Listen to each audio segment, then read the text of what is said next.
Welcome to the second part of Chapter 8. In the first part of this chapter, we looked at different organizational structure organized around functional areas, product lines, or regions. These types of organizational structures become less efficient when organizations operate in multiple countries or have a large portfolio of different products or services.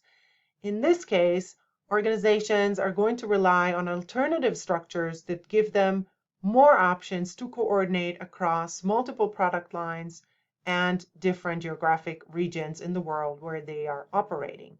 These alternative structures are the worldwide product structure, the worldwide geographic structure, the matrix structure, and the transnational network structure. And we'll discuss those in the second part of Chapter 8. Customers in different parts of the world are going to have different preferences and different needs. The worldwide geographic structure is going to enable multinationals to be more locally responsive. The primary reason to adopt this structure is to implement a multi-domestic or regional strategy. We discussed those strategies in Chapter 6. The multi-domestic strategy is the strategy that is highest on local responsiveness. The regional strategy also is locally responsive to a group of nations within a particular region. This was part of the global local dilemma that we discussed in Chapter 6. This type of organizational structure is going to give companies the highest level of geographic flexibility and is going to give different subunits more flexibility to meet local needs. Your textbook gives you the example of Royal Vopak, which is a tank storage organization, and its organizational structure, which is using the worldwide geographic structure. As you can see, the organization is divided along different parts of the world with the different products or services that are provided in each part of the world.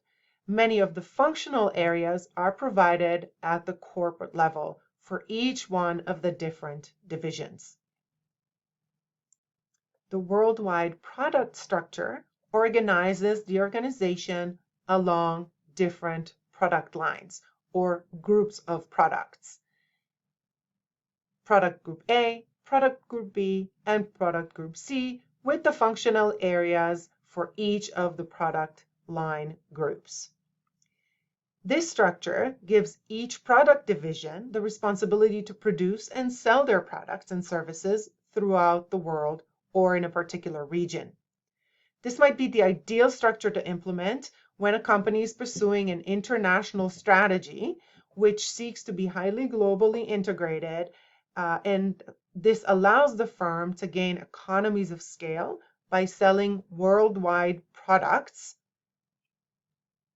This type of structure is going to sacrifice regional or local adaptation.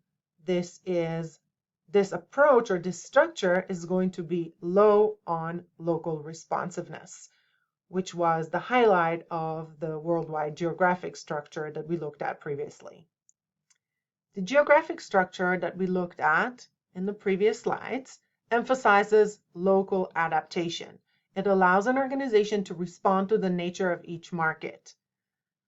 The product structure is better oriented towards supporting global products. How global products are made for worldwide consumption, focusing on low-cost sourcing and marketing. Some organizations want to be able to do both things. They want to be able to support global products and at the same time allow for some local adaptation. This means that organizations need to use some form of hybrid structure, which is going to mix both the functional, the geographic, and the product units in some alternative hybrid structure. Indeed, most organizations are not going to adopt one pure organizational form. The way we discuss these organizational structures is more for the learning purposes to understand how the structures are different. But most organizations are not going to use one structure over another in its pure form as we discuss it here. Each form is going to have some trade-offs, balancing efficiency, responsiveness to customer needs, and the different product types that the organization can deliver. The different hybrid structures that we're going to look at are the matrix and the transnational. The matrix structure organizes the organization along both product lines as well as regional parts of the world. This allows the company to balance the benefits of geographic and product structures and to more easily coordinate their subunits. This organization places equal emphasis and lines of authority for worldwide product groups as well as geographic divisions. The geographic divisions will focus on their regions or their nations and be responsive to the needs of those regions and nations. The product divisions are going to focus on finding global efficiencies for being competitive and cost effective. This structure guarantees that there will be a champion for each one of the objectives, both local responsiveness as well as global integrations. And it allows the company to balance the benefits of both geographic and product structures and coordinate across subunits. This structure is going to work best when there are fairly equal demands from both sides, both the product side and the regional side. But it's important to recognize that this structure requires very heavy investment in resources for ease of communication and coordination. And it also requires heavy investment in training of middle and upper level managers who have good human relation skills. This is because if, for example, I'm an individual working in France, which is part of the European division, and I'm working for Product One, technically I'm answering to two bosses, my boss in the European division and my boss for Product One, which violates the principle of unity of command and has the potential to create some conflict. This structure also could easily become very bureaucratic with many meetings and high potential for conflict because every decision has to be run by two managers, like the example I just gave. And this can also slow down decision making quite significantly. So while this structure has its strength, it also has some weaknesses. The last hybrid structure is the transnational network. The transnational network tries to be both locally responsive and take advantage of global economies of scale by seeking location advantages. The transnational network doesn't have a traditional form. It's not symmetrical or balanced between geographic and product divisions. Rather, the transnational network is going to create links between different functional, product, and geographic subsidiaries dispersed worldwide.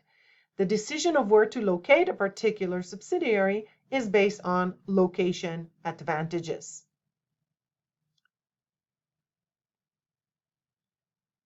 The transnational units evolve to take advantage of resources, talent, and market opportunities wherever they exist in the world. And resources, people, and ideas flow freely in all directions. This is not organized in a way that headquarters is at the center and all information flows from headquarters to the subsidiary, but rather it creates a more egalitarian organizational structure with centers of excellence worldwide. Your textbook gives an example of an organization using this transnational structure.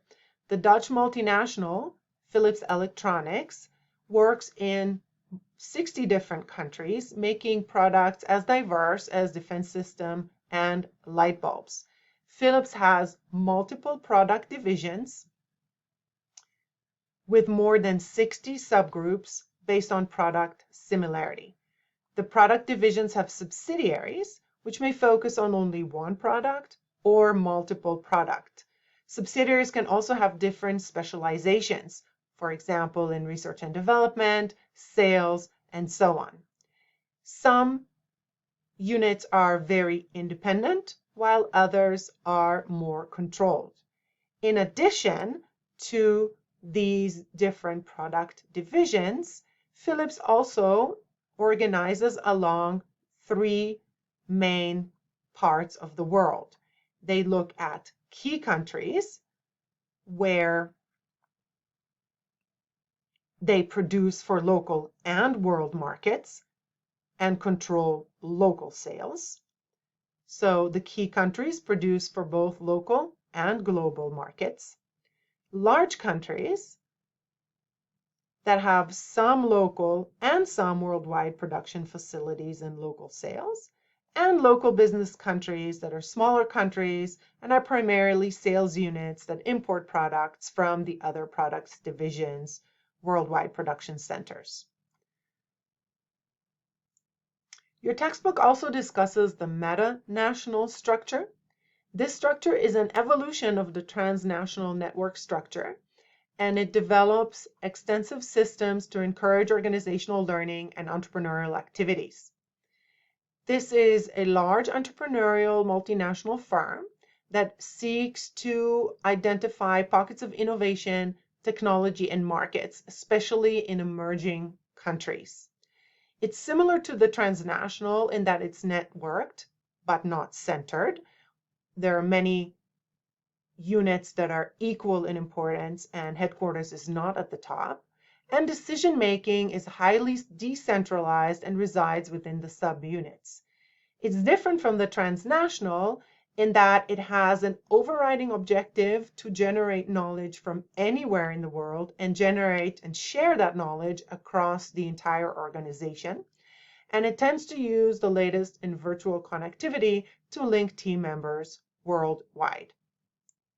To summarize our discussion of organizational structure, as we discussed in Chapter 6 in terms of entry modes, most organizations are going to start with export departments or international divisions. From there, organizations can develop either geographic structures or product structures. The demands to be both locally responsive and benefit from economies of scale push many companies, multinationals, to move towards hybrid approaches like the matrix, the transnational, or the meta-national learning structure. Of course, in addition to organizational structure, companies also need to organize the different functions and need to make sure that the functional areas are talking to each other to coordinate the efforts towards the overarching organizational objectives. And so we'll talk about the functions of control and coordination in the third part of Chapter 8.